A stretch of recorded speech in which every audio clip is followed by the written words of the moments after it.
حدثنا قتيبة بن سعيد عن مالك بن أنس عن أبي الزبير عن طاووس عن ابن عباس رضي الله عنهما أن رسول الله صلى الله عليه وسلم كان يقول إذا قام إلى الصلاة من جوف الليل: اللهم لك الحمد، أنت نور السماوات والأرض، ولك الحمد، أنت قيوم السماوات والأرض، ولك الحمد، أنت رب السماوات والأرض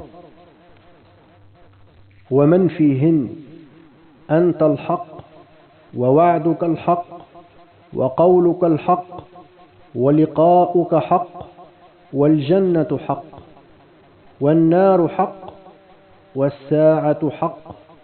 اللهم لك أسلمت، وبك آمنت، وعليك توكلت، وإليك أنبت، وبك خاصمت، وإليك حاكمت.